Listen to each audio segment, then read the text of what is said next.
In the early summer of 1123, a catastrophic event unfolded in the newly established Crusader states of the Holy Land. Baldwin II, the new king of Jerusalem who served as protector to the northern counties of Ansh and Odessa, was defeated and taken prisoner by the feared Prince Barak, also known as Kid. This loss opened the door for daring bands of Turks to invade the frontier, seeking plunder and slaves. The region teetered on the edge of turmoil. Adding to the crisis, the Fatimid Egyptians, though not allies of the Turks, controlled the coveted sea routes along the Levantine coast.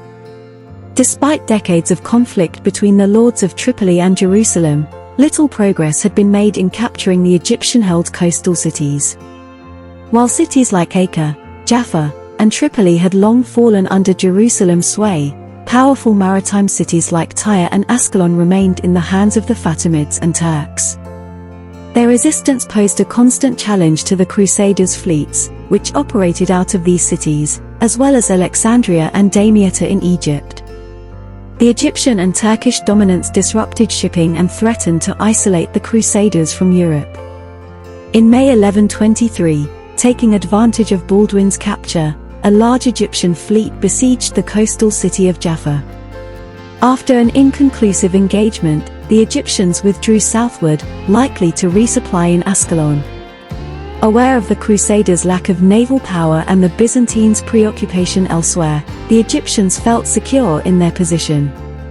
They could take their time reclaiming their cities and sustain their sailors by preying on foolhardy merchant vessels attempting to navigate the treacherous coast. After a few days of patrols, an outpost vessel in the fleet spotted a group of trading vessels on the horizon, attempting to pass unnoticed in the deeper waters. The fleet's admiral received the news and ordered pursuit. The Egyptians, experiencing a shortage of timber since the Norman conquest of Sicily, saw an opportunity in these trading vessels. They hoped to acquire ships, plunder, and slaves. However, as they ventured further, large sails emerged on all sides, surrounding them. It was a trap. The trading vessels were merely decoys for a much larger fleet sailing unseen below the horizon. The Fatimid sailors found themselves outnumbered and surrounded by skilled Christian mariners. A fierce battle erupted, marked by intense bitterness on both sides. The casualties were so numerous that contemporary accounts claim the victors waded in the enemy's blood and turned the surrounding sea red. The shores became littered with corpses, causing a plague to grip the region. According to accounts, not a single Egyptian ship escaped the battle. 9 were captured, and the rest sank, along with approximately 4,000 sailors. The newcomers, not the Fatimids, profited from shipping in the area, capturing 10 trading vessels in the subsequent days. The lack of timber in northern Africa, following the Norman conquest of Sicily, effectively crippled the Fatimid fleet, diminishing Egyptian sea power for decades to come. This outcome sealed the fates of Tyre and Ascalon and their control over maritime trade. As the burning remnants of the Fatimid war galleys filled the horizon and the screams of drowning mariners filled the air, Doge Dominique O'Mackail, aboard his flagship, looked toward the welcoming port of Acre. He sensed a monumental opportunity. The arrival of the Venetians upon the call of the First Crusade in the late 1090s had proven fortunate for the Franks of the Levant. Venice, a rising city-state, initially remained neutral while Genoa and Pisa eagerly engaged in the crusade. Venice, recognizing the value of maintaining trade routes, had been trading with Egypt and the Islamic powers of the Levant for decades. The crystal-clear waters of the Mediterranean brought vast riches from the Silk Roads, originating in India and the Far East. These goods, including timber from northern Europe, metals from Anatolia, and ivory from the south, flowed into Venice. The Venetian Doge at the time, Vitaly Mikhail, shrewdly awaited the scale and prospects of the First Crusade before committing his republic services. For him, Venice's primary goal was to preserve its advantageous position and ensure the continuity of trade. The events in 1123 presented a unique opportunity for Venice to expand its influence in the Levant. With the Fatimid fleet decimated and the Crusaders desperate for naval support, Doge Dominique O'McHale saw a chance to capitalize on the situation. He recognized the potential benefits for the Franks and Venetians alike. During the medieval period, Venice, along with other Italian city-states such as Genoa and Pisa, played a significant role in maritime trade and had their own ambitious mercantile interests.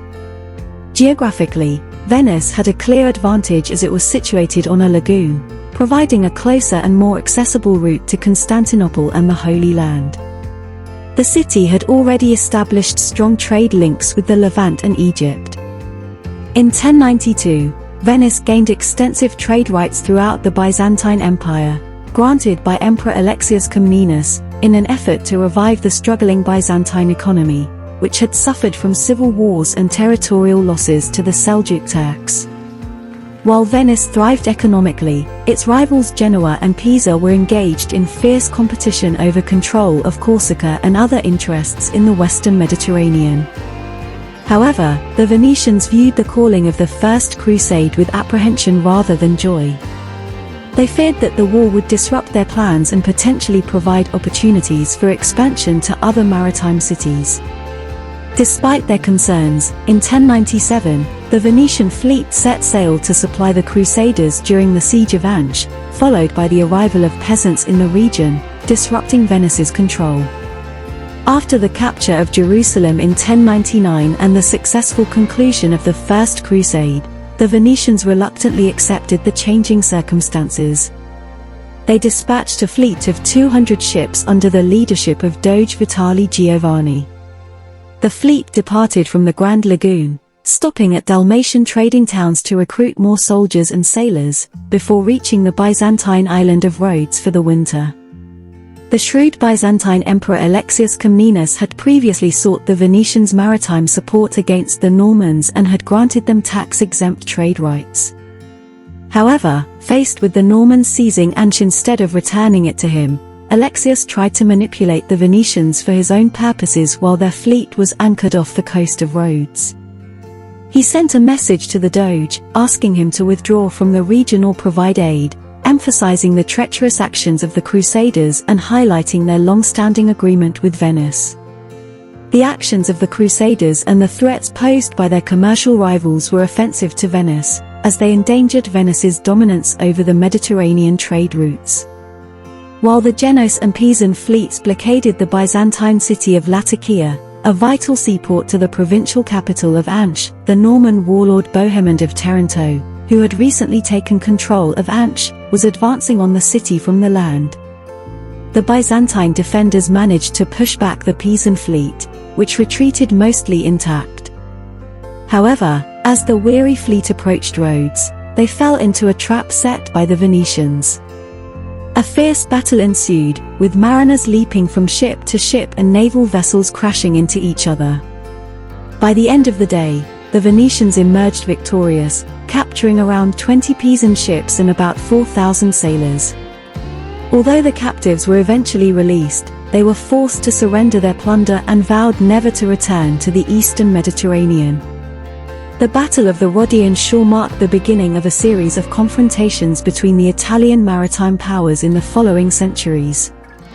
Venice, as the dominant power at the time, had to repeatedly return to the Holy Land in order to maintain its position.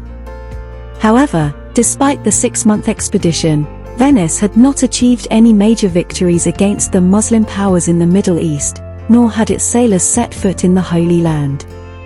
Venice always prioritized its own interests, even delaying their stay in Rhodes to plunder Christian relics and cater to the growing pilgrim trade. Although this action strained their relationship with the Byzantines, it was only the beginning of a series of questionable actions that eventually led to the sacking of Constantinople in 1204, resulting in the permanent decline of the Eastern Roman Empire. In the summer of 1100, the Venetian fleet arrived in Jaffa, a recently conquered city. The desperate situation of the Crusaders led to favorable trade rights and concessions for Venice. Doge Vitali Giovanni secured a church and market in every Christian town, a third of any future captured town, and, in exchange for an annual tribute, the entire city of Tripoli. However, due to the death of the main Crusader commander, Godfrey of Bouillon, the deal did not materialize. Instead, the Venetians besieged Haifa, a Jewish settlement that refused to surrender. The Venetian siege weapons overwhelmed the defenders, and zealous crusaders launched a brutal pogrom, massacring thousands of Jewish inhabitants. Loaded with plunder and holy relics, satisfied that their commercial interests were secured, the Venetian fleet set sail for home. They would not return to the Holy Land for another decade, primarily driven by the necessity of overcoming their competitors. Despite their participation being motivated by commercial interests rather than Crusader zeal, Venice's power and influence were still evident during this period. During this period, both Pisa and Genoa established commercial activities not only in the Holy Land but also in the Byzantine Empire. However, they faced challenges and less advantageous rights in both regions. Additionally, the Kingdom of Hungary, a fellow Catholic state, posed a military threat closer to home. Venice, on the other hand, experienced a number of floods that caused significant damage to the city. In this context, a new Doge, Enrico Dandolo, recognized the need for a new expedition to bring much-needed money into the city. In 1110, Doge Dandolo personally led an expedition to the Holy Land, commanding a fleet of 100 vessels. The timing of the Venetians was impeccable, as they arrived at the same time as King Baldwin I of Jerusalem was besieging the city of Sidon. With Venetian support, Sidon finally surrendered in December. Instead of receiving a portion of Sidon, the Doge negotiated for control of the entire district of Acre, the main port city of Jerusalem.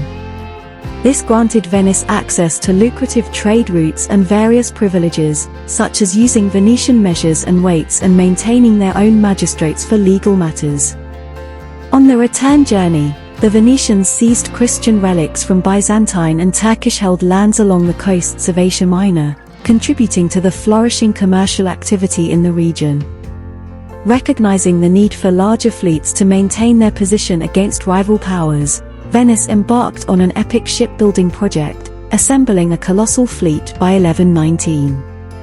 In that year, urgent calls for aid came from the Crusader kingdoms due to the annihilation of the Antiochian army and the resurgence of Egyptian sea power and Syrian Turkic powers. While Genoa and Pisa were preoccupied with their own conflicts over Corsica, Venice seized the opportunity to shine. In August 1122, Doge Domenico Michele set sail with a fleet to provide assistance. Initially, their sails were directed towards the Byzantine island of Corfu, where they seized relics and taught the Byzantines a lesson. Tensions grew between Venice and the Byzantine Empire due to a shift in policy after the death of Emperor Alexios I Komnenos. Venice retaliated by raiding the Byzantine islands and eventually forced Emperor John II Komnenos to restore their trade rights. However, reports of a new disaster in the Holy Land diverted the fleet's attention. King Baldwin II of Jerusalem and Count Jocelyn of Courtenay had been taken prisoner by the Atabeg Zengi, leaving the region in disarray. Sensing an opportunity for profit, the Doge ordered a voyage to the Levant. Along the way, the Venetians plundered Aegean islands and dropped anchor at Acre in 1123, decimating the Egyptian fleet operating along the coast. Negotiations for capturing key cities such as Tyre and Ascalon took months. The Venetians demanded significant sums of money and commercial concessions. Eventually, an agreement was reached in the first weeks of 1124, granting the Venetians even better terms than before. They were granted churches, bakeries, bathhouses, exemption from tolls and customs charges, and the right to use their own weights and measures in every Christian town and city of the Kingdom of Jerusalem. They were also promised a third of the cities of Tyre and Ascalon upon their capture. The Venetian fleet, along with the Crusader army, initiated the siege of Tyre on February 15, 1124. Tyre, with its formidable defenses, posed a significant challenge. The Crusaders built siege towers and machines to break down the walls, while the defenders retaliated with their own engines and defenses. As the conflict dragged on, the citizens of Tyre faced food shortages and sent desperate pleas for aid. To complicate matters, the Turkish leader Balak died, and the Atabeg of Damascus, Totekin, advanced towards Tyre. However, upon learning of Balak's death and facing the forces of Count Ponce of Tripoli and Constable William, Totekin retreated without a fight. Negotiations for surrender commenced, and it was agreed that those who wished to leave the city could do so with their families and possessions. The Crusaders finally captured Tyre on June 29, 1124, after holding out for over 2 decades. Baldwin II, who had been released from captivity, returned to find his kingdom still intact and now with the addition of Tyre. To honor their agreement, Baldwin granted extensive commercial privileges to the Venetians in the Latin East. The Venetian fleet, on its return voyage, pillaged Greek islands, reinforcing their dominance in the region. Venice had successfully established an overseas colonial enterprise that would thrive for centuries, securing its naval presence in the Mediterranean and ensuring significant trade advantages.